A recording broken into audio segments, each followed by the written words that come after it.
So we're talking about open houses today, and I know we've done this a lot. So Gina and Sarah and some of you, Mary, you've been around where we've talked about this particular piece of training multiple times.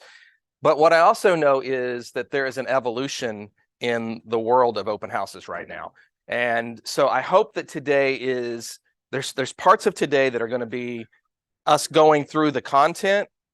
And then there's parts of today that I'm going to seek your new ideas, things that you might be doing that are different than when this program first came out. We've been teaching Momentum now for about 6 years. And as I was preparing for today, I ended up changing several of these slides and some of the content on it because the business continues to evolve. Paula could probably tell you just how much it's evolved over the last 30 or 40 years and how hard it is to keep up with it all. And, Linda and I were having some of this very same conversation yesterday, how challenging it is to keep up with how fast things are changing in the business. But I think that when we talk about open houses, some of the old tried and true is still really highly effective. I want to talk about that. So kind of some of those best practices combined with some of the newer things that we're doing that people like Gina are doing and Carly are doing with some social media content. Some of the stuff that Zach is doing that we have started to emulate here, and that's like more of the open house event mindset stuff.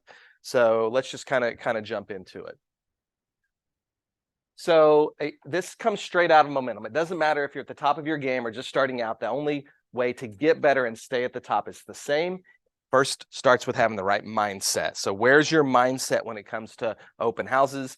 And then we have to change the way we think if we want to change our results. So it starts with how we think, and then it follows into how we behave. So our behaviors tend to follow along with the kind of how we think mindset. And this is something for me. It continues with preparation and practice and ends with execution, follow-up, and persistence. What are you willing to do to get what it is that you claim you want from this business? We know that open houses are highly successful. We know that open houses will get you to have more conversations with people, but open houses tend to happen on the weekends. And on the weekends when we would rather be hanging out with our friends or having a barbecue, we're here pretty soon, going to the lake. And so if you're going to lean into the ideas of open house, at some point, saying yes to something is saying no to something else. Every yes is a no, every no is a yes in this world. So if I'm going to say yes to open houses, I'm going to have to say no to some other things, most likely over my weekend. And you have to kind of lean into that mindset. Come on in, John, you're good. So today's obviously all about open houses, and I'm going to date myself with this slide. For those of us who know who Joan Jett is, I love this slide because it really does kind of go in with the vibe of what is said about open houses in the real estate market. You can go into any real estate office today and talk to real estate agents, and they'll say, open houses suck. Open houses are a waste of time. I don't get any business from open houses.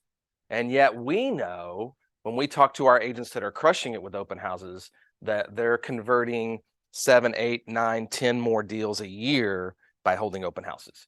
And think about that for a second. The average realtor in Kansas City is going to sell less than 6 homes this year. And we have agents that are making more from open house activity alone than the average agent will make with their entire business model. So we know they're effective, but you have to have the right mindset, and you have to treat an open house like it's a business, part of your business. You can't just go show up on a Sunday morning and go, woohoo, I'm here for an open house, and then expect to have amazing results. It doesn't work that way. So we have to kind of have the proper planning and execution if we're going to do this thing right. So the typical real estate agent is not prepared for an open house. The typical agent will hold about 3 houses open or less per year. The typical agent holds an open house attempting to make their seller client happy, which is a horrible reason to hold an open house. And the typical agent has no success from their open houses. Obviously, we don't want to be typical. The typical agent is going to sell around 4 or 5 homes a year. This slide's a little dated, but typical agent makes less than $40,000 a year. There's a reason why we have that be greater than average symbol on the back of the wall in this building, because we want much more abundant lives than that for our agents. So in order for us to have non-typical results, we have to have non-typical behavior. And especially when it talks about that. And we have these words here that you guys know, they're on our wall: intentional, consistent, humble, and kind. And The way to get really good at open houses is to be very intentional with them and to be consistent with them. You can't do 3 or 4 a year and kind of throw them together at the last minute and hope to have amazing results. The hardest part that we have right now, in all honesty, is finding houses to hold open. I mean, that's just the truth. So what do we know? 50% of the people who visit an open house will buy a house in the next 12 months. So half the people who walk in the door for the open house are going to be involved in a real estate transaction. Those are just NAR stats. So if that's the case, we have to have the right system and strategy in order to convert those people. But there is a huge difference between holding an open house and holding an effective open house. An effective open house, especially an effective open house event, looks a lot like the one Gina had this weekend. How many people came through that open house this weekend? Probably about 40 or 50 groups. 40 or 50 groups. Now, she did a Friday night, a Saturday, and a Sunday. That is a commitment to lead generation. That is a commitment to getting people through the front door. And now she has 40 or 50 potential clients that she can try to convert. Of that, let's just say there's 40, 20 of them, statistically speaking, are going to be involved in a real estate transaction. That's 40 new real estate conversations that she didn't have. Now, I know she shared part of that with Brittany because Brittany did Saturday, right? So she had some of those, but that's 40 or 50 new conversations that she didn't have at this time last week. And the hardest thing for new agents to do is find people to talk to about real estate. Like, you go to real estate school and you go like, okay, I've done all I'm supposed to do. And then you come to a brokerage and like, okay, now who am I going to talk to? And, we teach you go out and talk to your sphere, but what if your sphere isn't big enough? What if you don't have enough people in your database? This is one of the fastest ways to grow a database of people that you can communicate with. So the more open houses you do, the better you're going to get at it. How do we master anything? We talked about this yesterday in KV Core class. Remember, what's the way to master? Time on task over time. It's the only way to get good at anything. The first time I got up in front of this group of people to speak, I was terrified. And David Rogers let me talk for 10 minutes at the end of the sales meeting. And I was still terrified. And so the only way I was going to get comfortable being in front of you was to get up here and just do it and be courageous enough to do it. Be courageous enough to kind of suck at it, if you will. And so over time, I got more confident being in front of real estate agents and talking. The first time I had to speak to a large group, I was more than terrified. Oops. Sorry about that, guys. No joke. Silence that. So the first time that I had to speak to a large group, everybody in the building probably heard me practice that speech a dozen times. I was so afraid to do it. But by doing it, I got the courage to do it again and do it again and do it again and do it again, so that the last time that I was up in front of a group of people at the R4 conference, I really wasn't that nervous. I was much more confident because I realized I wasn't going to die, right? But I was willing to be bad at it in the front side so that I could get better at it. And open houses are no different than that. But again, we need to learn how to hold an effective open house. And this comes from Mindy. And those of you guys know how Mindy had so much success her first year of selling real estate. So she holds about 20 open houses in her first year, about 10 people through. That's about 200 conversations she has. And she closed 8 transactions that we directly linked to open house activity. That's a great first year as a real estate agent. Now, that wasn't all her production, so she had a better year than just that 8, but it was a big part of her business. And not only did she pick up buyers from this, but some of these people were actual listings. She picked up a listing, I know, because she held that listing that I had open. And then she actually met one of the neighbors and listed their house from a house that I had listed. This was back when I was still selling quite a bit. So we know that this is what Mindy was able to accomplish that year. But here's the tough part. There's a missed opportunity there. Remember that 200 leads, it becomes 8 transactions.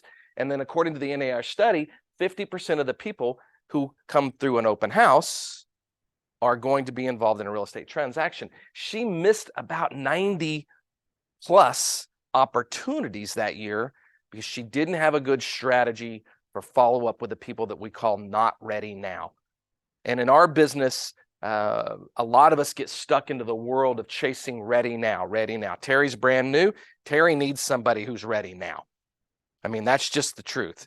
But what Ross teaches us about that pipeline and that funnel piece is Terry wants to jumpstart right into the pipeline so it comes trickling out the bottom because he needs those ready now people. But Ross teaches us to fill that funnel at the top with tons of people who are 60 days out, 90 days out, 6 months out, a year out, a year and a half out, because that's what an intelligent business owner does.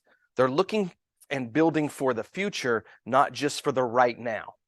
And so, yes, we want to convert those ready now buyers and sellers that we meet at an open house, but we also have to fill the funnel for the future so that we're not constantly in that circle of chasing the ready now. And that's where a product like KV Core really comes in handy. If you've got a way to put all those people that you meet who aren't ready now and stay in touch with them, then you increase your odds of converting them later on. But unfortunately, go back to the average real estate agent.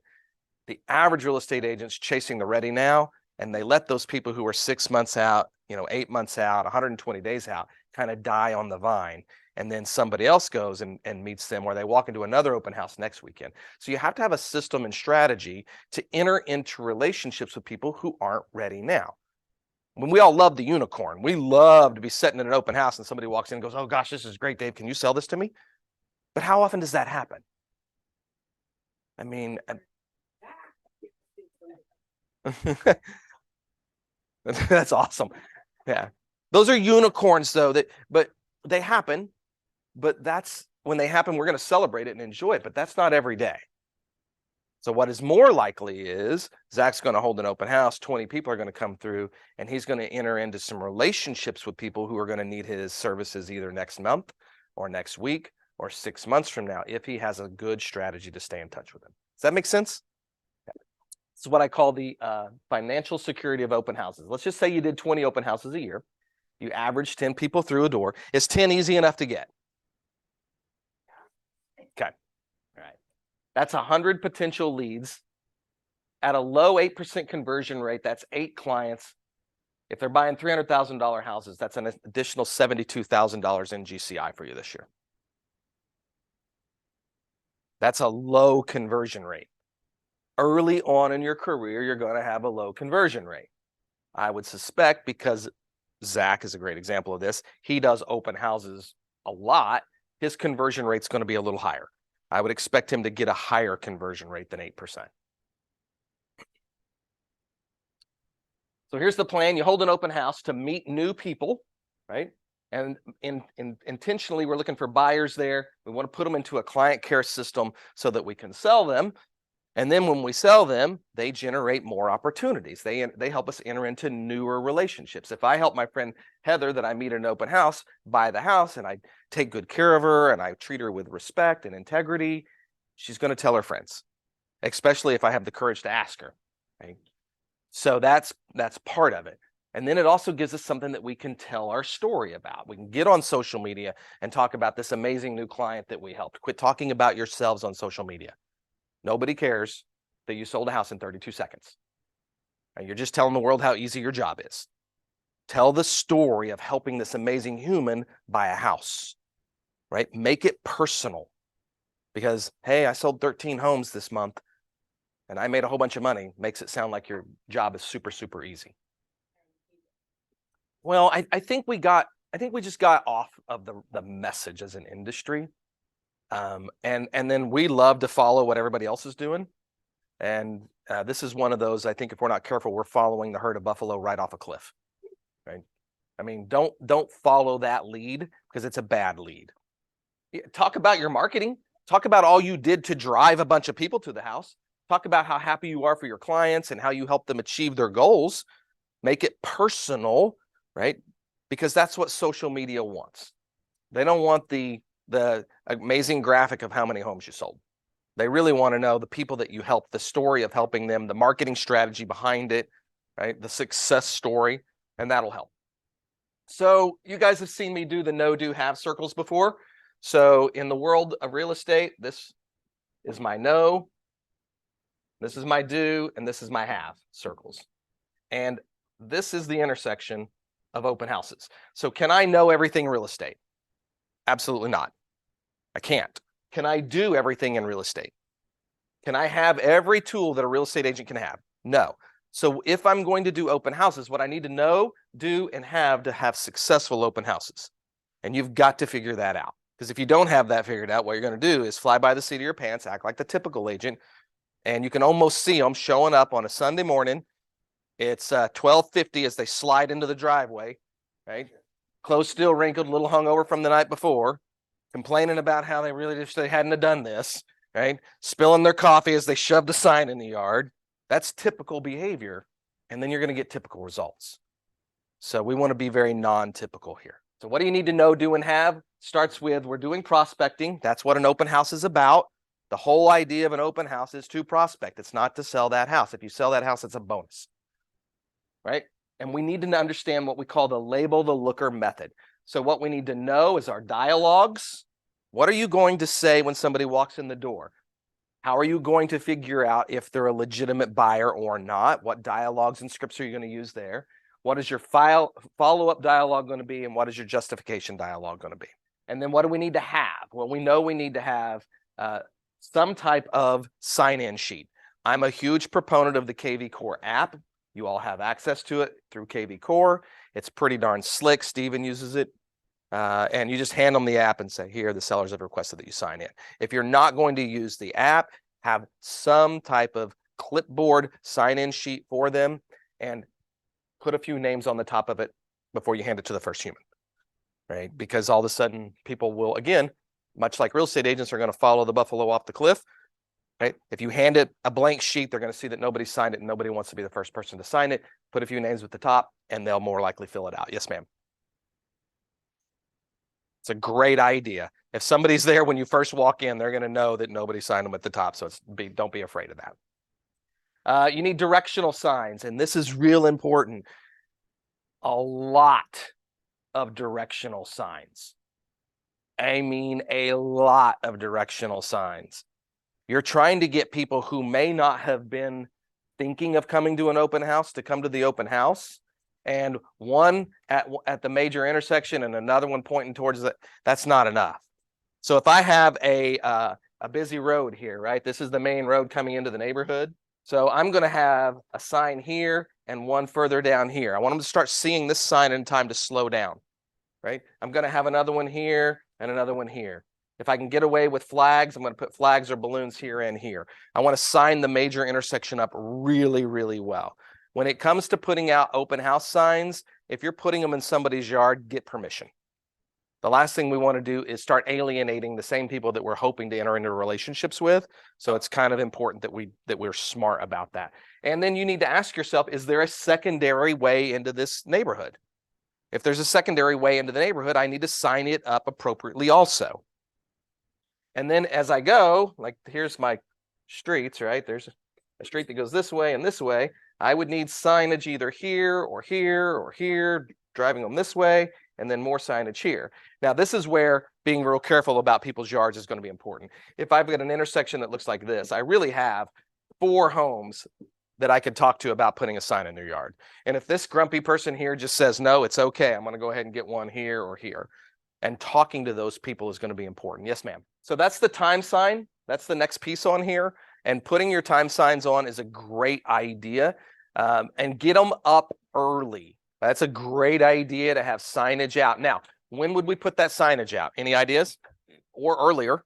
Right? We're going to get to door knocking here in a minute, but I agree with that. So you really want that signage up. It's hard to get it a week before, because if you put the sign up on a Saturday and it's the following Saturday, it's going to confuse people.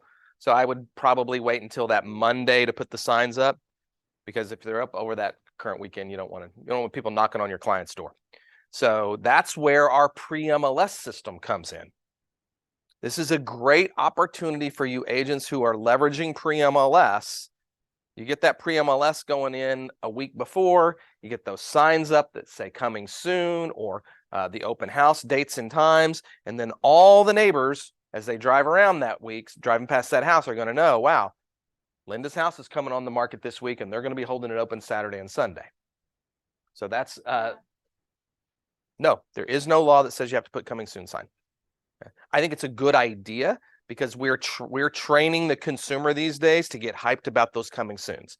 In the market that we're in now, this is really important. It's also really, really important that you, in my humble opinion, your properties should go live. If you plan on having open houses on Saturday and Sunday, you're spending all this time and energy promoting it. I would have it set to go live Saturday. I would jump start it on Friday. Does anybody not understand what I mean by jump starting? Okay, so jump starting means if you put it in pre-MLS and you have a future market date of Saturday, it's going to happen Saturday at midnight. We don't want it to go live at midnight. We're going to make it go live Friday afternoon. But if I put it Friday is the future market date in the pre-MLS, no, it'll actually go in Friday at Thursday night at midnight at 12:01. So then you wake up Friday morning and it's already happened. When do most people go look at houses? 80% plus are looking at houses on Saturday and Sunday. So if the idea is to drive a ton of people into an open house, jump starting it Friday for a Saturday and Sunday open house and showings is a great idea. Gina, did you go live on Thursday or Friday for yours? Okay, but you were doing the Friday open. Okay, so and this particular house we didn't expect to have a bidding war. Yeah. And that's important to understand. And when we start talking about door knocking, we'll get there. Again, you need the registry. Home criteria sheet. A home criteria sheet is something you would give a potential buyer. A wants versus must-haves kind of list. What are you looking for? A shopping list to help them fill out, a checklist that they can see, and you can be like, hey, as you're talking to them, what are you looking for? And they don't really know yet. You can hand them a sheet that is branded to you. And then when they leave, they're a lot less likely to throw that in the trash, which is where your business card is going. Understand that. That's where your business card is going. Or maybe if you're lucky in the center console of their car or in the bottom of their purse or in the jacket pocket. Yeah. So if you give them something that is of value to them, they're more likely to keep it. So some type of like shopping checklist. What are you looking for a home? How many bedrooms? How many bathrooms? What's your price range? What's the desirable neighborhood? How many garage spaces are you looking for? Do you want a finished or an unfinished basement? All the things that you would have as a conversation with a potential buyer, try to make that checklist up to hand them. The MLS printout for the house, tax information on the house, pricing tools, and those would be comps, obviously, for the house. I think school information for the house is important. And then you're going to need thank you notes. On these, on the printouts, the tax information, the comps, any of that stuff, don't make 50 copies. Make one copy, throw them behind plastic sheets, email and scan and email that information to you. You can share it with them while you're there. We can look at it. And then, would you like me to email that to you? I have it saved on my phone. And now I have their email address. It's a really smart way to verify that the email that they gave you on the clipboard was the proper email address. So Linda, is the email that you put on the clipboard, is that where you want me to send it? Oh, actually, no. I think go ahead and send it to this email address. So then you know you've been given a fake email address. Thank you notes are something that are near and dear to my heart. I probably don't do them as much as I should, but I am pretty good at writing them. Write your thank you notes to everybody who attends the open house. Write thank you notes to everybody that you meet while door knocking for the open house. Check your attitude. There is no growth without discomfort. This is going to be uncomfortable. If you're not used to walking around and knocking on doors, it is going to be weird. It's going to seem strange. And the scripts and dialogues that we're going to talk about today are going to seem a little weird. They're going to seem a little strange. I don't want my friend Angela to sound like a robot when she goes through the scripts, though. I want her to sound real. So how do we get good at something? Time on task over time. And then what does SPAR stand for? You guys have seen me write this a million times. Exactly. So today you're getting exposed to the content for the first time for some of you. If you're not careful, you're going to skip practice and try to go straight to action. And the first time you try to use these scripts on a real live human being, if you don't practice it, it's going to come out. And is that how you want to sound when you're trying to portray the image of a successful real estate agent? Find somebody to practice this on. Don't sound, we've all been called by the telemarketer who goes, hello, Mr. Nichols, how are you today? You don't want to be that robot person. So for you, you've got to figure out how you would say the concepts in the scripts and dialogues instead of just trying to regurgitate them as they are. If you go out there and try to be me, you're going to be a really horrible version of me. If I go out there and try to be Wayne, I'm going to be a really horrible version of Wayne. So how would you say these things? And the scripts are in your packet. We're going to go through those. Study, practice, action, return. So this is the concept we're studying, learning today. You need to practice. You have to take action on it. And then you've got to come back and return to it. It doesn't matter whether it's me or a team leader or a fellow agent, and break down what worked and what didn't work. What does Patrick Mahomes do first thing Monday morning? Watches film, meets with his coach and watches film. Right? So if the highest paid athletes in the world can behave that way, so can we. It's not enough just to go out and do something. You got to come back and go, okay, here's what happened. Here was the successes. Here's the failures. Here's what I wish I'd have known differently. You have to have somebody that you break that down with and talk about it. And again, it's okay if it's me. It's okay if it's Ross. I don't care if it's anybody. Your wife, your husband, your kids, David Rogers, Terry. Find somebody to break down what you did and what you wish you would have done differently and what you learned. Now, we're real good at sharing our learnings in this building. And I love that. So find somebody to practice this stuff with. You want to really be hard on yourself, record yourself and watch it. I do that once a week and it's hard. Take a lot of feedback. There's been quite a few people in this building I've said, okay, watch this video and give me your honest opinion. Tell me what you think. How do I make it better? And that's the same concept towards open houses or anything you want to do in your business. But if you want to do, Steven's done a ton of door knocking. He had to have somebody to talk to about the successes and the failures. And if nothing else, somebody to high five him and celebrate when he won. I mean, it's kind of important to have somebody that can celebrate your victories with you too. We live in a world of abundance and the market does not control our destiny.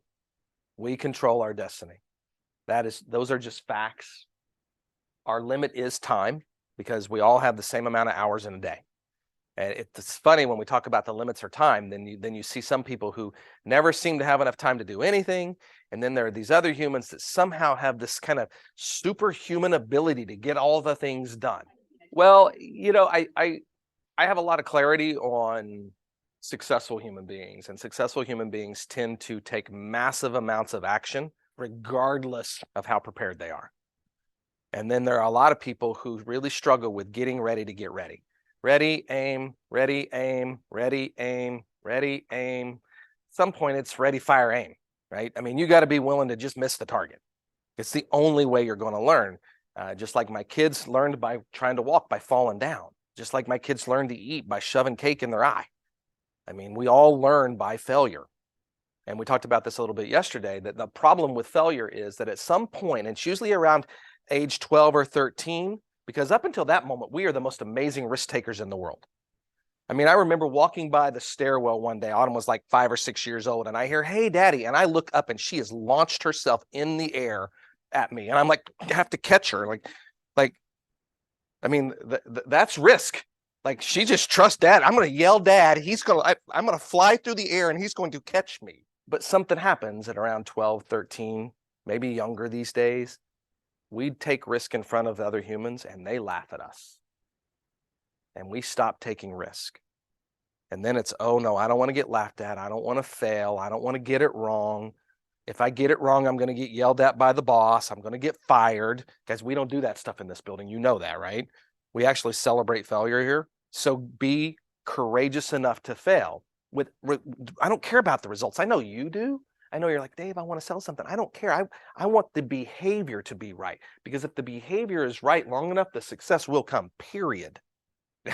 Failure is feedback. Absolutely. Yeah. And consistency beats talent every day of the week.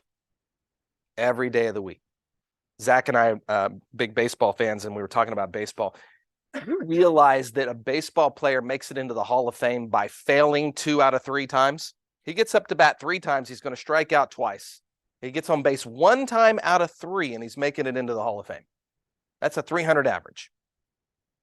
And yet we beat ourselves up because we're not converting at 100%. You show me an agent that's converting 100% of their appointments, and I'll show you an agent that's not taking risk. They're only taking the easy appointments. Focus is the key to our success. You will reap what you sow. Success comes from duplicable processes and systems.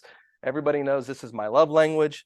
Processes and systems keep me focused when I get busy. It's easy to have a fly by the seat of your pants mindset or attitude towards this business if you want to sell 4 or 5 homes a year. You want to sell 4 or 5 homes a month, you better have systems in place to allow that to happen. Which means you have to have a process and a system in order to do open houses effectively. And your system and process may be different than Stephen's, which may be different than Paula's, which may be different than Sarah's. There is no absolute best system and strategy for open houses. You've got to figure out what you're going to do intentionally and consistently if you're going to make it. It's unacceptable for my business to earn $0. In fact, it's impossible for your business to own $0 because you're spending money and time. So you're losing money and time if you're not selling real estate. People have lived before me and sold real estate in every kind of market, good markets and bad markets. We've always sold real estate. Leverage is the key to abundance. It's win-win or no deal. And when working with buyers, you need to get your mindset into that. Buyers are what we call a hot item, which means we can get burned by them if we're not real careful. If you don't have the right systems in place, then you could show somebody houses for months and months and months, and then they walk into an open house and they run into Zach. And Zach's going to be good, we've already learned, at converting them. So you have to have the right systems in place, and you have to have the right win-win mindset. And cost is only an issue in the absence of value. That's knowing your unique value proposition. If somebody walks into that open house and they meet my friend Heather, why would they hire Heather versus every other of the 11,000 realtors in Kansas City? What makes Heather unique? It's got to be something more than this. She's got a great smile and she's friendly.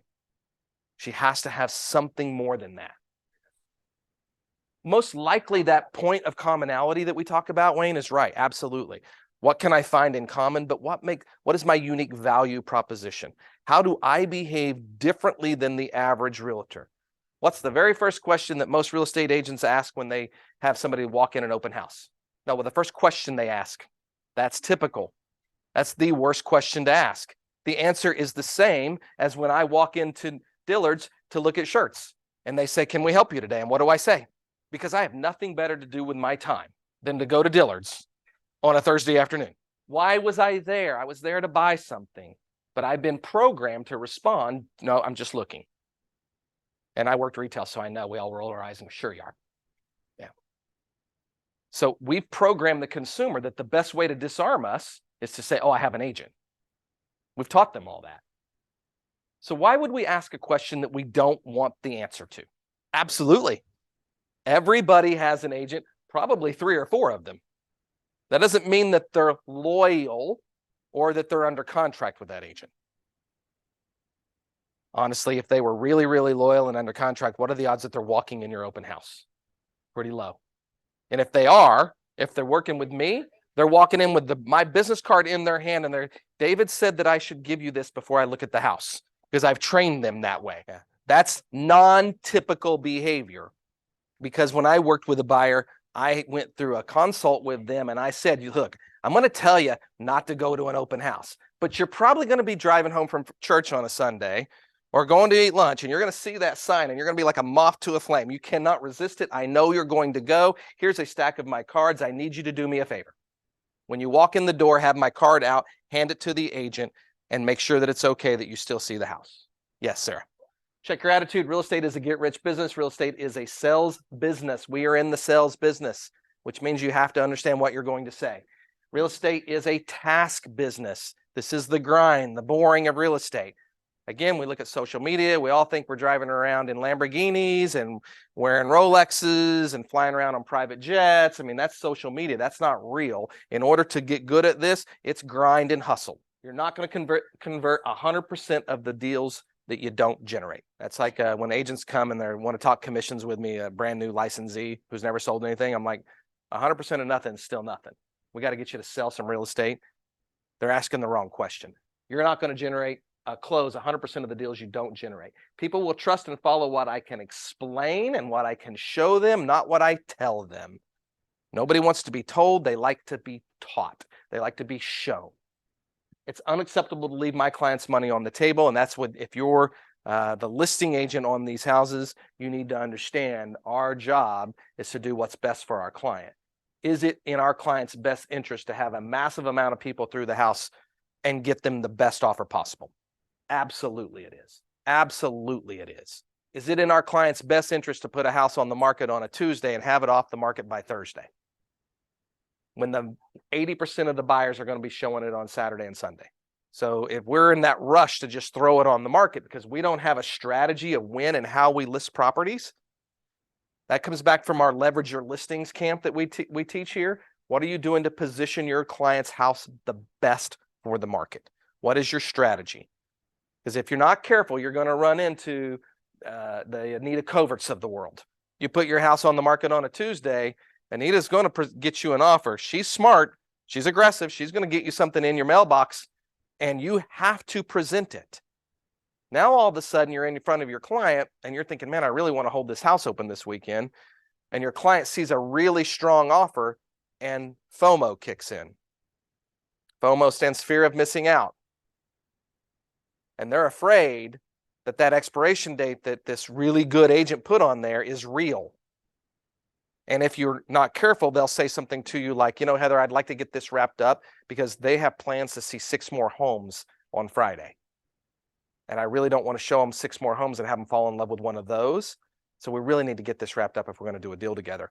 And then you have an ethical obligation to share that information with your client. And now your seller client is afraid. That's what a talented professional will do to you if you put your home on the market at the wrong time. Check your attitude. Time reveals all. Motivated, qualified, and loyal people buy homes. Having a process reduces the risk that comes with working with buyers. What is your process? If they won't meet me, they're not a real buyer. And I keep in mind, I understand there's part of this that they won't meet me, they're not a real buyer, that I'm going to disagree with a little bit. And that is that at some point, with as fast as our market is moving, we have to move fast with them. We have to establish the relationship so that we can strengthen the relationship. But at some point, I need to sit down with this buyer and go through a consult with them. So if I meet Paula at the open house and I'm trying to pick her up as a client and she wants to go look at another house, I'm going to go show her the other house. I'm not going to be like, well, we have to have a meeting first. I'm going to go show her that other house and try to enter into a relationship at some point so that I can say, Paula, would it offend you if you and I met at my office for maybe 30 minutes and went through all your needs and wants and your budget so that I could do a better job of helping you as you go down this journey of buying a new home? That's the goal, is to get to that kind of a relationship. And I can do that I can do that meeting at a Starbucks. I can do it here at the office. Heck, I can do it in the living room of a vacant house if I need to. But that meeting needs to take place at some point. Because if not, I'm just like every other typical real estate agent, just jumping up and running, jumping up and running, jumping up and running, jumping up and running. There's not going to be any loyalty because I haven't shown that I'm different. That script is really powerful.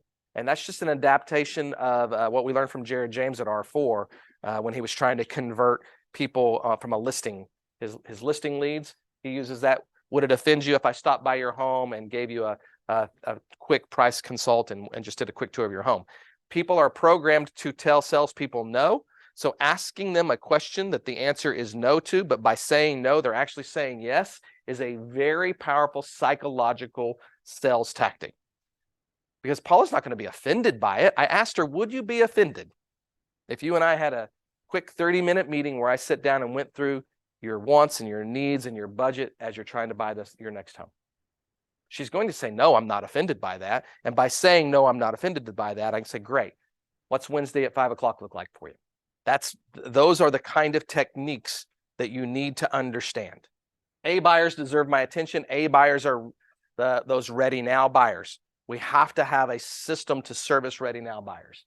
Picking the right house to hold open is important. It needs to be priced accordingly to your goals. And I know this is hard right now because everything is selling so fast. High traffic areas. It's hard to do open houses if you're way out in the other side of Buckner, right? You're not going to get as much traffic to those. I'm not saying you won't hold them open, but if you're going to hold those open, you have to have a social media campaign that is massive to drive people to a house that's not on a high traffic area. If I had a choice between holding a house open in Buckner tomorrow and one off Todd George in Colburn, Well, Todd, George, and Colburn is going to be where I'm going to be because it's a higher traffic area. And it needs to show well. You need to have the right kind of home. You don't want to have a house that you're holding open that is a dump, because people are going to just walk in and they're going to be ripping on it from the very beginning. So on your prep, you need to advertise at least 5 to 7 days before with your open signs and your coming soon signs if applicable. You need to be all over your social media. Tag your clients. Unless they say, Dave, I don't want the world to know my house is for sale. Really? You got a sign in the yard. Then you want to tag them. You want their friends to see their social media and see that their agent behaves differently than the agent that they worked with. When you tag me, you have exposure to my entire friend list. That's going to be different in your book, just so you know. This is a slide that's been updated. So that particular slide has changed in the book. I think you should be doing as much social media as you're comfortable doing. And keep in mind, Wayne, one of your questions is how long are people watching videos, right? That's different. And that you have to break down the analytics on every single platform. And the only real platform that gives you great analytics on that is YouTube. So again, we don't know that. Here's what I do know. She's picking up clients from it, not just selling that house. She is leveraging that listing to enter into new relationships. How many new relationships so far? That's the impact of using that open house and leveraging it to enter into new relationships. You see, we were always taught that when I held an open house, my goal was to sell that house. The house is going to sell itself regardless of all this work. The house is either going to sell or it's not going to sell because of why? Because in the MLS and it's priced right. That's pretty much it. As much as we'd like to complain about the photos in the MLS and all that stuff, in this market that we're in now, if it's priced right and in the MLS, it's going to sell. Now, we know certain things sell like Snickers bars. They just fly off the shelves. We know other things are more like Rolex watches, and they take longer to find the right buyer for them. We don't really care about the length at this point. We just need to have the right strategies in place so that we can leverage that listing to enter into new relationships. Again, a minimum of 50 neighbors gets the door knock, but Zach, how many do you do? 20 signs per open house. You want to know a better thing to do? QR code it, which is what Steven does. Do you have one here? Yeah. Could I talk you into going and grabbing one real quick? So there's a better piece of technology out there now, and that's the QR code. We know that we are much more comfortable today using QR codes than we were a few years ago. We also know that we have an amazing tool in KV Core. So I can create a QR code and either send it to my KV Core website that fast, literally one of the easiest things you can do, or I can create a landing page and send the QR code to the landing page. But it doesn't really matter, because what I want is not just to give away free information. I want to try to get their information back in return. And if I drive them back to my website, I'm more likely to convert them by picking up an email address and or a phone number. So this is what we're talking about here. These are super cool. So this is what Steven's putting on his sign. So you could have anything you want. And he's several of these made up. This one's obviously for water properties. But the QR code, he uses Bitly or QR code generator, has a standard QR code. Inside his QR code generator website, he can go change where it lands. So he can go in here at any point, change where this takes you in a matter of moments. So he can take this QR code and drive him back into KV Core, back into the actual house inside of KV Core, so they can see all the photos. Or he could create a landing page for an open house, literally an open house landing page, and drive them to that if he wanted to. That is taking Linda's idea and bringing it into the modern age. This is powerful stuff. And how much did you pay for these? $14. Yep, over in Merriam, Kansas. And are you using the same QR code generator website that I am? Yeah, you want to make sure that there's some way, if you're ordering multiples, to have a way to distinguish each sign differently. But you could have one that says open house this weekend, scan here for details, and you could put that out as a way to capture that information. And you could make a QR code and print a QR code on a piece of paper, any size you want, up to whatever size printer the hold. So in theory, you could do what you're wanting to do. Yeah. You don't understand. I could make my QR code sign. right? And I can drive it to anybody's listing in this building on my own website. That's one of the things KV Core does. So KV Core would literally allow me to create this and send it to Gina's listing on my KV Core website. You guys with me? And if you need help setting up your Bitly account, that's easy. I'm more than happy to help you guys do that. And if you want to do like a Bitly workshop, we could do a workshop on Bitly in 10 minutes. But you need to find a group of people who want to maybe share in that with you. But Bitly is the easiest thing in the world. All you have to do is go into KV Core, find the property, copy the URL, go to Bitly and paste the URL in front of that QR code. And Bitly will take you to wherever you want inside there. So Bitly is simply think of it as an operator. Exactly. That's a great analogy. It's an operator that you call and go, okay, where am I going? And it says right here. And each of you could share that. I think I pay for a much smaller account for less, but it's a QR code generating website. Now, if you wanted to do what Linda's doing and not have a permanent QR code that you reuse inside of KV Core, you can go to any listing in this company and click generate QR code, and it'll give you the QR code specifically for that listing. But then you don't have there's no way to reuse it time and time again. So that's where you could, a very simple version like what you were using would happen. Again, you want to make sure that you have your clipboard and your sign-in sheets, or you're using the KV Core app. Here's the thing. If you've never used the KV Core app before, you probably ought to get it out and test it and use it before you show up the day of the open house, because then all of a sudden you've got problems. Yeah, you need to set your settings on it so that it doesn't turn off. Absolutely. If you're using the app, make sure that your iPad doesn't shut off in every 60 seconds. All right, let's bring it back, or we're going to be here all day long, guys. This wasn't supposed to be a technology class. Again, have a copy of the tax records, the seller's disclosures, the comps, everything that you would think that a potential buyer would want to know, and have it in an email in your PDF, so that PDF in your email, so that you can forward it to them. The last thing you want to do is be at an open house and sound like you have no idea anything about that house. When somebody asks you a question and says, how old's the roof? And you go, I don't know. Right? I don't know. You don't sound like you know. So which grade school is this? I don't know. So that's typical. A non-typical open house agent says, I'm going to study this house. I'm going to study these comps. I'm going to know what I'm talking about when somebody asks me all the standard questions. How many square feet is this house? Right? I mean, you need to know these things. What are the taxes on this house? No, those are answers that you should be prepared for. When somebody says to you, how much is this house? Your script should always be, always answer the question and then ask another question. This house is $425,000. Does that fit the budget that you've been shopping in? Because I'm trying to figure out if she's a serious buyer or not. If she says, absolutely, we've been looking anything under 500. Now I'm getting information. Keep in mind, don't argue with fools. At some point, you're going to get the question, how much is this house? Somebody's going to say it's $425,000. They're going to say, there's no way this house is worth $425,000. The last thing you want to do is get into a debate or argument with somebody. The way to diffuse them is to say something like this. You know, I thought the same thing.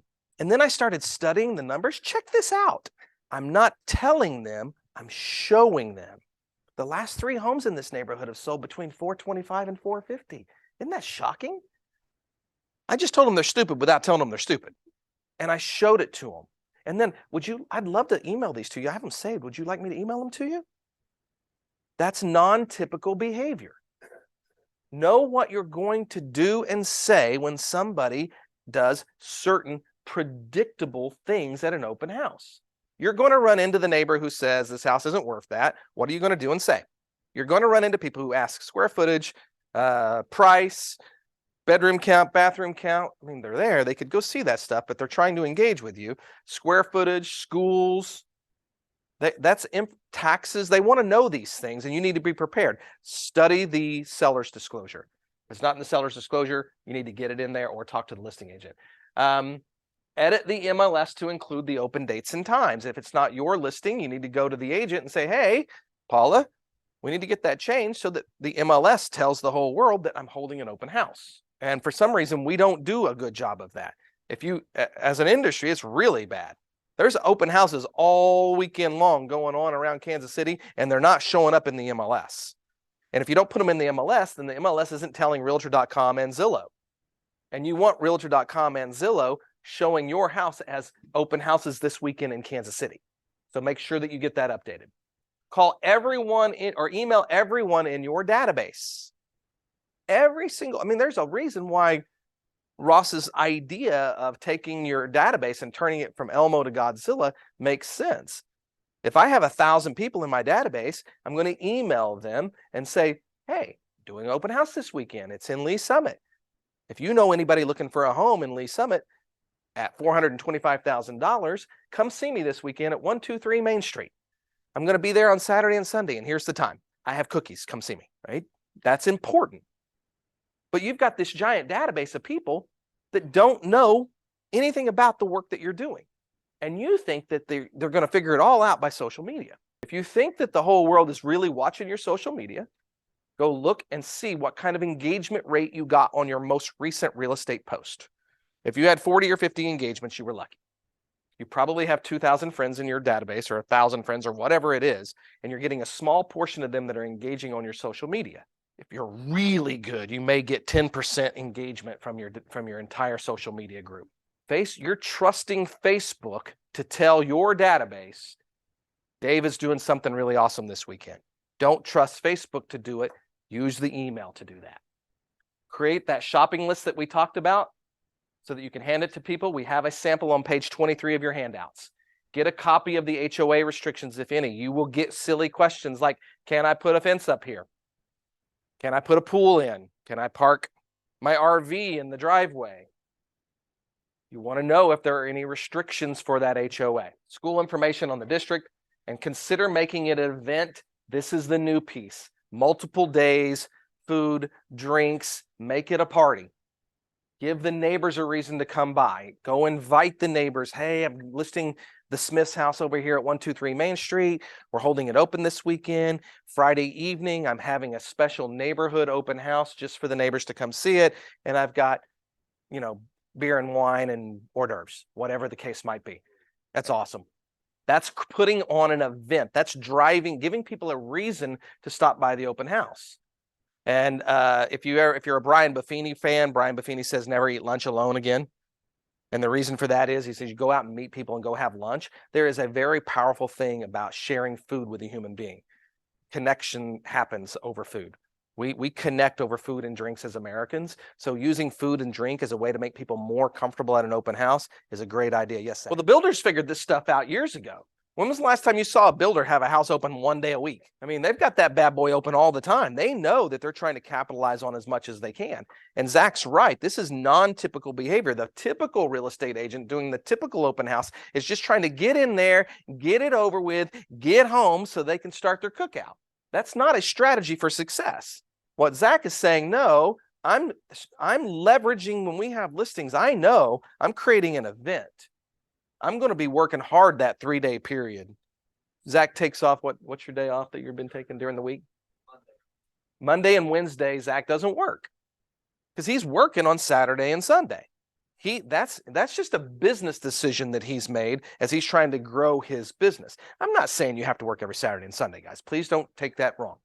But I'm saying that if you've got a strategy and a system in place, and he's developed a strategy and system, and he works that strategy and system consistently, then he has a higher chance of being successful versus kind of flying by the seat of his pants and go, well, we got a new listing. I wonder if we should hold it open this week. There's never even a question of that. So when Zach goes on a listing appointment, because he knows that this open house event strategy is a part of his marketing campaign, he's talking about it at the listing. He's trying to figure out, look, I may be here today. We may not go on the market for 2 weeks because we got to market this thing right. We've got to get our ducks in a row. We can do it in 5 or 6 days, but you're working hard. Gina and BJ have really been experimenting with that leverage your listing work that we came up with in our leverage summit that we were doing. And how many hours did you think it was this last week? 20 to 30 hours worth of work to really launch a home properly. That's very different than typical. Typical, just throw it on the market. Here's some pictures, if they're even any good. Again, that is your competition, guys. So then we wonder why the consumer thinks we're not really great at our job. We wonder why the consumer sees us as a commodity. We wonder why the consumer says, oh, you're not worth that money. Because that agent, I'm sorry, that agent is not worth that commission. They aren't. They're not a professional. You have to behave differently. You have to have a system. You have to have a strategy. To me, the entry level is professional photography these days. I don't understand that. Okay, increasing traffic. This is visiting the neighbors. Again, this is their script. The one that I've always used is knock on the door. Hi, Linda. Or probably don't know her name unless I've taken the tax records with me. My name's David. I work with Remax. I'm going to be holding the Smith's house open down the street. I just wanted you to know that I kind of expected to be a little crazy here this weekend. We're doing Saturday and Sunday and a special invite to the neighbors on Friday night if you've got nothing going on. But I wanted to make sure you had my phone number in case somebody did something crazy like parked in front of your driveway or there were any problems, because I really want to be a good neighbor to you while I'm in your neighborhood this weekend, and hand them the flyer. Now, how easy did that come out of my mouth? How many times do you think I've practiced that? That was not just me pulling that out of my ear, right? If you're going to go and knock on doors, what are you going to say? How would you say this? That script is in your book.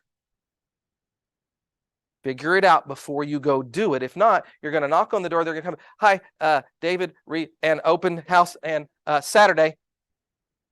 That's what it comes out like if you're not prepared. Like, what are you going to say when they say, how much are they asking for that house? Are you prepared to answer that question?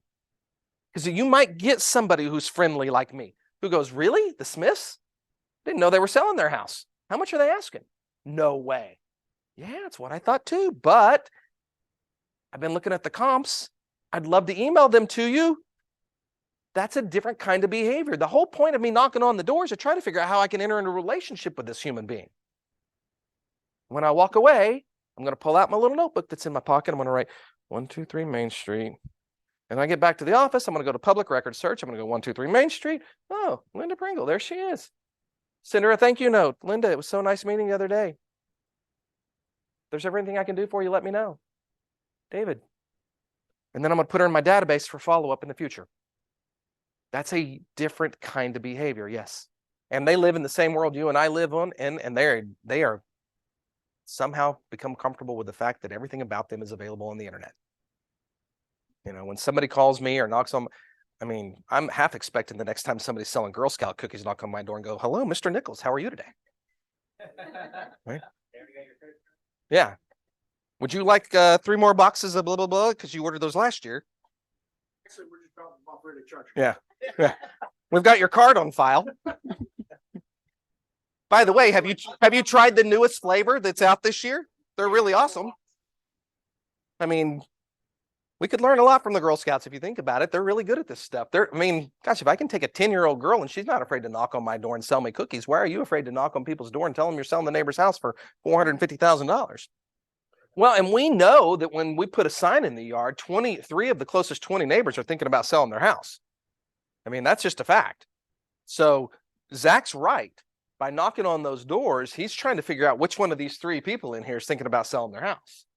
The other thing that I think we've started doing a little bit of is the open house food drive, which is super cool. Gina did some of that. That came from, where did that come from? That's awesome. And so what Gina did on that was she went to, I think, where'd you get the sacks? Walmart? You can buy it. So they went and got a ton of paper sacks for free from the grocery store. And then they put their flyer in there. And Jason got there were pretty small sacks that they gave Jason at Price Chopper. They gave him some. And I love that idea. I love the idea of doing something to give back. And then you take it the next step and you're putting this on social media. Jason, I'm going to be doing that food drive for your house. You know, I'm going to make a pretty big social media announcement. I'm going to tag you on it. I'm going to ask people to share that we're doing a food drive. More likely to get that post shared because I'm promoting the food drive. And then, you know, Jason, if you want to tell all your friends about the food drive, let's get people coming over. There's the sacks that she did. The QR code driving them back to the house is what we were doing. So again, these are very non-typical behaviors. You guys can see how when we act this way, we're actually getting a lot more from the open house than just the 5 or 6 people who walked in off the street. That's that script. The big day, again, tons of signs. Show up early. Make sure all the lights are on, including the lights in the closet. Make sure the drapes are open, the blinds are open. Get it bright in there. Get the thermostat set to a comfortable temperature. You don't want it to be too cold or too warm in the house. Make sure that the toilets are all flushed. Make sure that you turn the water on at the sink and get the sink P-traps full so we don't have any sewer odors, especially bathrooms in basements. They don't always get used as often, and that water in the P-trap can evaporate. And then you got some like sewer smell coming up in the basement. Not a good idea. With seller's permission, you can burn a candle. If you are going to burn a candle or have a scent in the house, please make sure you're doing nothing floral. The scents that remind people of home are baked smells, vanilla, apple, those cookie smells or apple pie smelling candles. That's a good thing. Do them in the kitchen, someplace safe. Please don't burn anybody's house down. And again, make sure you have the seller's permission before you do that. When I was doing open houses a lot, I used to go buy the little Nestle rolls of cookies, take a cookie sheet with me, again, with the seller's permission, and I baked cookies in the kitchen. The house smelled really good with baked cookies going on. And so we're assaulting not just the looking of the house, but we're getting them with food, smell, hopefully music, soft music, a Bluetooth speaker. A lot of times you can just get their YouTube channel if it's an occupied home and, hey, I want to have some soft music playing in the background. You don't want it to sound like a museum in there. It's too quiet. There's no energy. You want them to come in and feel like they're at an event, something that they would like to be at, not too loud. You want to be able to have a conversation. There's all kinds of great things. Like we had an agent, who it was, that used to do little tent cards around the house talking about things that were really important on the house. Like, did you know this house has a brand new roof? Like, that's a cool, yeah. There's some things that you could do on that. If there's something special to say about the house, make sure that it gets said. But please do not play tour guide and do not be Captain Obvious. Check out the stainless steel appliances. I can't see those, right? And do not follow them around. You're not going to feel like a guest in my home if I'm like this with you the whole time. See how awkward that is? Nobody wants that. So again, greet them and make sure that you make them feel welcome like a guest in your home. And again, everybody who registers gets a thank you note in-house. Your sellers do need to know, hey, medicines, valuables locked away. Kids' rooms with little toys that could just walk out. You think that wouldn't happen, but I was showing a house one time to a buyer client and their family, and we got down the road, several houses down, and I heard the mom say, "Where did you get that?" And he was like, "At the house." And she's like, "Oh my God, David." He literally had the little kids like little DVD player. Nobody was paying attention. He just walked out with it. He was watching a movie and because the parents were so busy shopping, little kids can do some funny things. He wasn't trying to be a bad child. And then I'm panicked. I'm like, oh my gosh, we have to go back to the house. I'm calling the agent like, we have to. It was actually quite funny. But yeah. So now we have to interact differently when we're there. Typical agent's going to open an open house looking for those ready now buyers. We know that we're going to try to convert those, but now we want to try to do something different.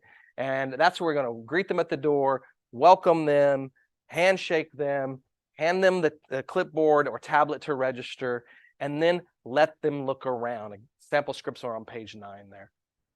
This is just the beginning of that, by the way. But if you've done all we've talked about right now, or if you've done 25% of what we've talked about right now, you are having already a much more effective open house than any of your competition is doing. Nobody is doing this on a scale in our city. You can imagine if you did open houses like this for the rest of 2023. This is a different kind of behavior. Here's your welcome dialogue. Hi, my name's David. I'm with RE/MAX. Come on in, make yourself at home. I tell people all the time after I get them to register, I want you to feel comfortable, so I'm not going to follow you around. I'm going to hang out here in the kitchen. And when you're done looking around, if you have any questions, I'll be here to answer them. And then that's where that behavior is a little different. If there is something special that they would not know or would not see, this is a great opportunity to point it out. By the way, something you wouldn't necessarily be able to see just by looking at the house is it's got a brand new furnace and AC. New 98% efficiency furnace with a 10-year warranty. Oh, thank you. That's the kind of information I want to share. Instead of the jumping right in to try and convert them. That's not the time to convert a buyer. That's just simply to greet them, give them any small information that they wouldn't know, and let them look around the house. Your goal now is, once they're done, is to answer any and all questions that they have. That's where they're going to ask you schools, taxes, bedrooms, pricing. Do not have your pricing on any material that you hand them. You want them to ask the question. The goal is to get them to ask you a question. How much is the house? $425. Does that fit within the price range that you've been shopping for? Well, we're just getting started. We don't know. Oh, that's where I'm going to go into a kind of shifting modes now. If I get that we're just getting started, it's very different than, well, we've been looking for a while. We're having a hard time finding it. So what's your process been like so far, Terry? Are you just kind of showing up at open houses? Well, yeah, but it seems like every time we go to an open house, they're sold that day. Oh, isn't that painful? Would you be interested in a more proactive approach, Terry, so that you're not seeing the houses once they're pretty much sold? Now I got it. Because I'm asking them that question. Would you be interested in a more proactive approach? Because right now he's acting very reactive. At no point in that conversation did I ask Terry if he had a real estate agent. If he's got one, he's going to say, yeah, but I've got an agent. Okay, well, how's that working for you so far? I'm not backing down just because somebody said I got an agent. How's that working for you? You get it, guys, you get it a lot. I mean, Mindy Crawford's conversion last year from that KV Core lead, when the guy literally told Mindy, your software is working harder than my agent. Would you like to be my agent now? That's a pretty powerful statement. Your computer software is working harder than my agent. Because Mindy's left him running in KV Core. KV Core was sending him things. And he called her one day and he's like, that house that you just sent me? And she was like, gotta be honest with you. Wasn't me. It's my computer software. I'm letting my computer software send you things. And he says, and I quote, well, your computer software is working harder than my agent. Now, she did have a responsibility at that point to say, well, before we go any further, did you sign anything with that guy? He said, nope. Okay, fine. He had an agent, but he didn't sign a buyer's agency. He's still open. And that's the thing. Just because somebody says I got an agent does not mean that they are loyal to that agent or that they're under contract with that agent. Yes. We do have times when we have had, in fact, a couple instances last year where an agent that actually had somebody under a buyer's agency agreement ends up calling our agent and says, look, my people actually really, really would want to work with you. Will you give me a referral fee? We had 2 of those last year that come right to the top of my mind, where agents literally said, will you work my client and give me a referral fee? And we did. Because these behaviors are so different. When you act this way, it attracts those buyers. The bottom line is you've got to engage them. There are 3 types of people who show up in the open house. No, I'm not interested in buying, not now, not ever. These are looky-loos. They're not going to be your clients, and you're never going to be able to convert them anyway. Don't try to. Then you've got the people who are the ready nows, and this is where most real estate agents want to play. Those are going to be the easy ones to spot and probably the easiest to convert. Then you have these 2, which means you have to have the right system. Yes, but I'm not going to be ready for several months. Okay, what is my strategy for converting short-term pipeline people? So I meet Heather at my open house, and she says, I'm going to be doing something in about 3 months. How do I convert her? What is my strategy going to look like? How do I stay top of mind with this human being that I've met? And then I've got these people who go, yeah, but it's going to be sometime next year. I'm going to use a little different strategy for them. Most of the people who are ready in 1 to 3 months need to be hit on a weekly something. If I get their mailing address Mail in their hand is powerful. Handwritten notes, thank you notes, trying to get them a conversation with them about the importance of getting their credit looked at in case there's a hiccup in their credit that we need to start to address now. And again, use that would you be offended. Heather, would you be offended if I had my lender give you a phone call just to do a preliminary scan of your credit to see if we're going to run into any obstacles in 3 months? She's going to say no. If she does say, yeah, I'm offended by it, go, oh, you're offended? I'm sorry. Right? Yeah. And keep in mind, these are kind of behaviors, the kind of scripts that we need to digest. Those distant future people, we need to figure out how we're going to stay in touch with them for 12, 18, 24 months. And again, having the right database and having it set up, most likely the easiest way to get your distant future people is to set them up on a market report, a 28-day market report. That just gets something in their mail, in their email once a month. Every 28 days, they get a market report showing you what's going on in the market. And then some type of snail mail pieces. Again, if you've talked to me ever about doing any direct mail stuff, I'm a big fan of having 2 or 3 or 4 pieces of what we call evergreen marketing that I've just got and I can send. We have 5 pieces here in this office that if I meet an agent tomorrow that I like, I meet this guy Wayne at some event, I can bring him his information back here to the office and I can have a piece of mail dropped in the mail to him once a week for 5 weeks and not even think about it. There's no reinventing the wheel. The work's already been done. So if you're going to do a long-term conversion, you need to figure out what your marketing strategy is going to look like to stay top of mind with that new human. Or you're going to lose them. They're going to show up at somebody else's open house. And that's just a fact. So are you currently in the market for a new home is a much better question than to ask if they're looking for, if they have an agent. There's only 3 answers to that. Yes, no, or just looking. The typical agent follows yes with the, are you working with an agent? Don't do that. Here's your opportunity to look and sound differently. And if you don't seem different, if you don't behave different to them, so up until now, we've been behaving very different. We want to continue that different type of behavior in the conversation as it happens inside the house. The goal here is to determine if they're motivated, qualified, and loyal. And we do this by asking the right questions. We have scripts here on page 11. This may seem uncomfortable at first. And again, I'm a big proponent of don't just regurgitate what is on those scripts. How would Paula say those things? How would Stephen say those things? Know what you're going to say. Our goal here is to try and label each of the people who comes in.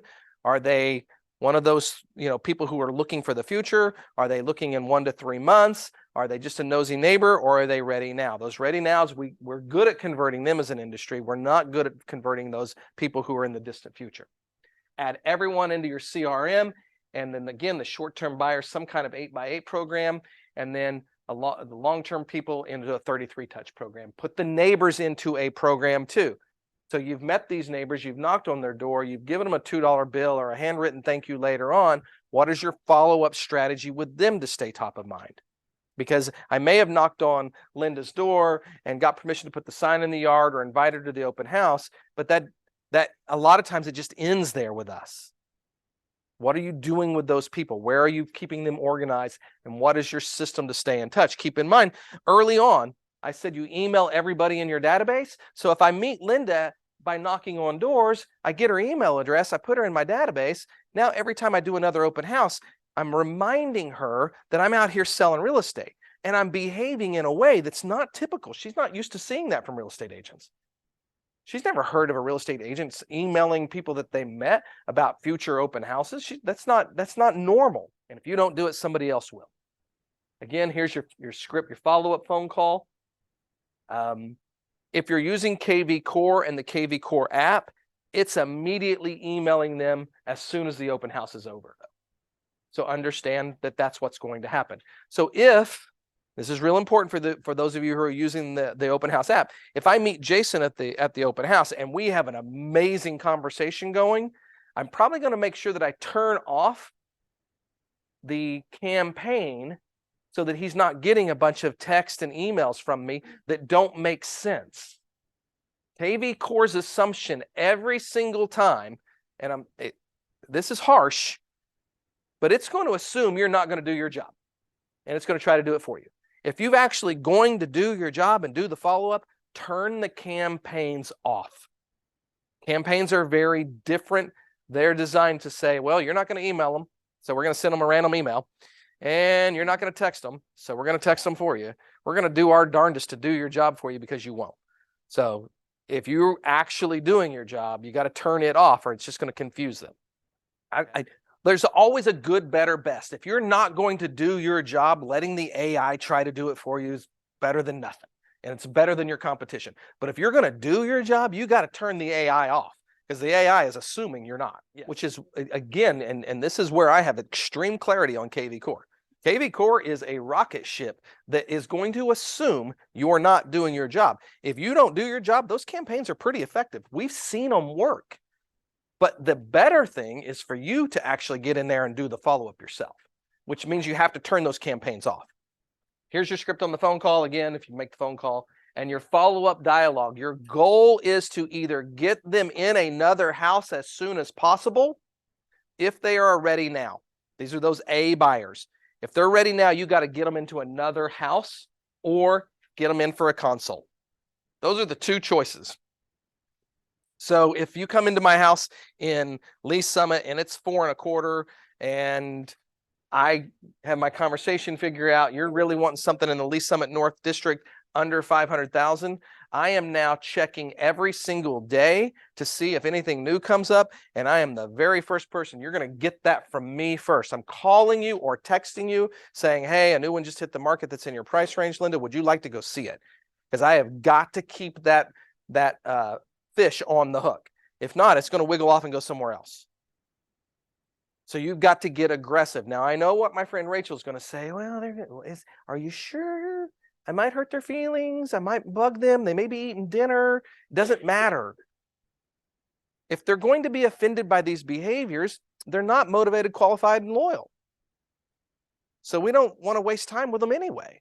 And that's, you've got to lean into the fact that you're going to find some people who just, they don't like you, Janet, and it's okay. Yeah, it's okay. As nice as Stephen is, there are going to be some people that just aren't going to like Stephen, and it's okay. Well, yeah. Yeah. I mean, at some point, if you're knocking on people's doors, you're going to get some people who are not happy that you're there. But nobody forced them to open the front door. Like at my house, we have like, hey, there's somebody at the door. Nobody go there. Again, your role here, guys, let's wrap this up. We have less than 20 minutes.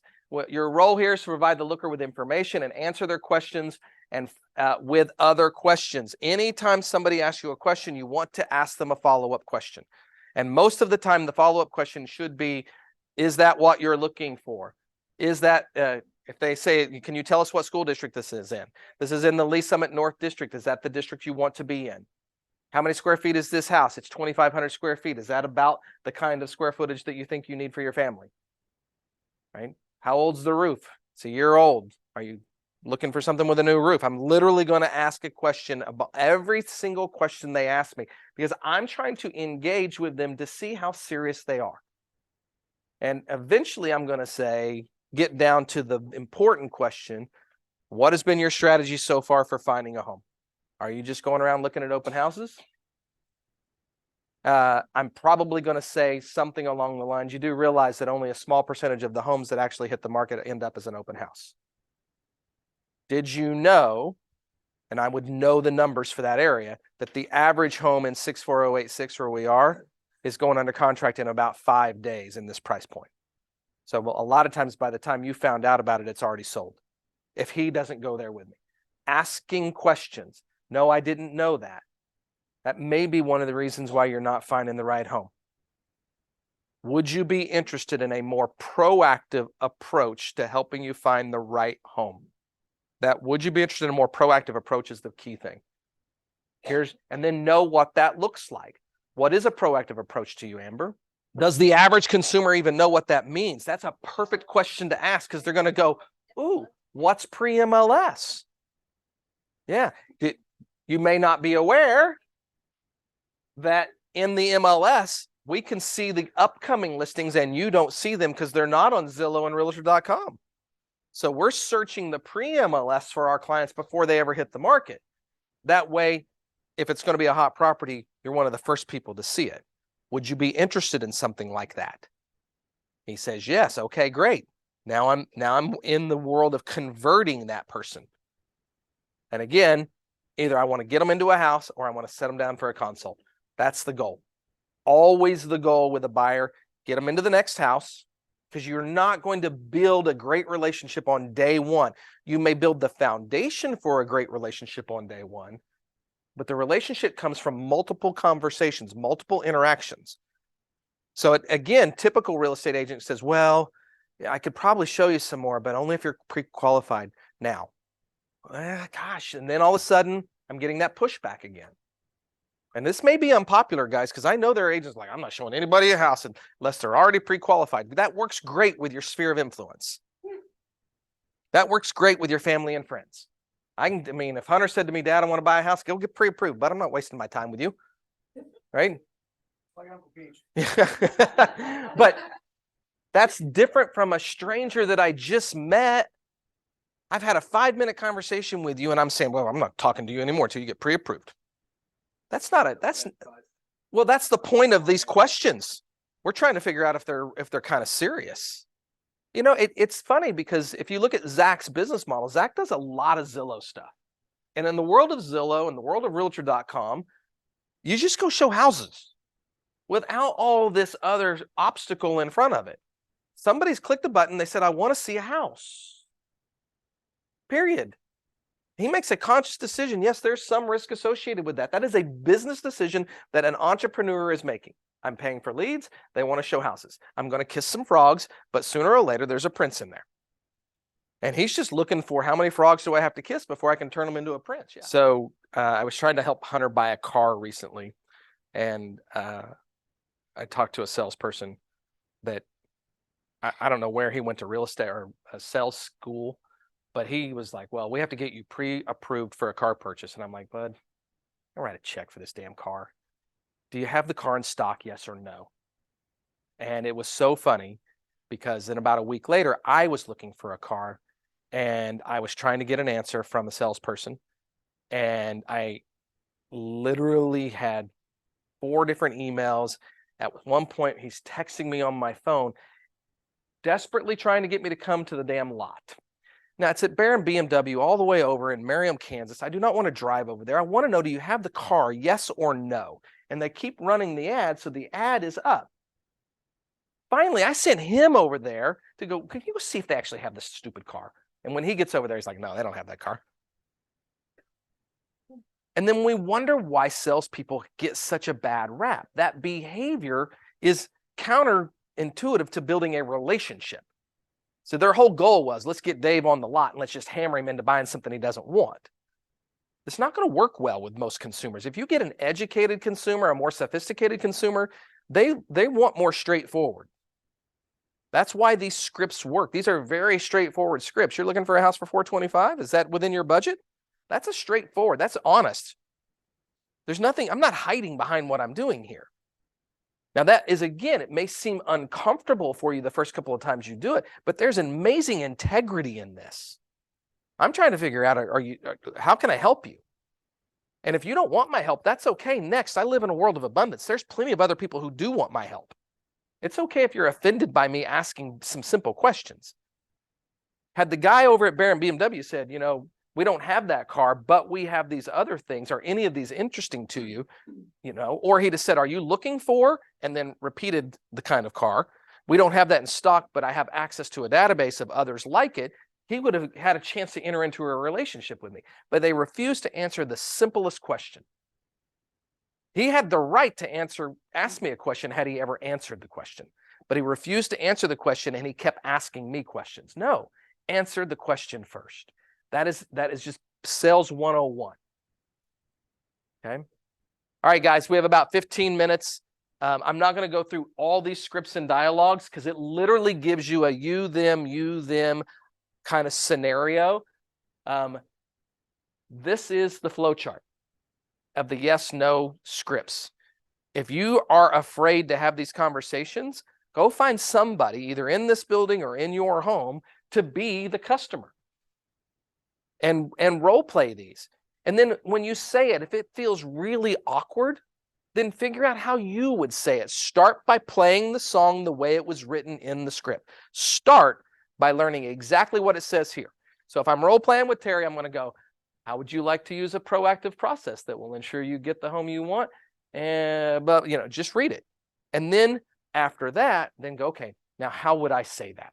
But start by internalizing the dialogue and then customize it to how you would say it. Because I'm pretty sure Marian's going to say it just like that. And she's going to say it her way. Angela's going to say it with a little bit of sass and attitude. I mean, that's just who she is. I mean, so figure out how you will say those things and do them. Okay? Any questions about this, guys? I appreciate you. Thank you. Linda, stick around. We're going to talk about QR codes. If you want to talk QR codes, stick around. We'll talk about QR codes for a few minutes.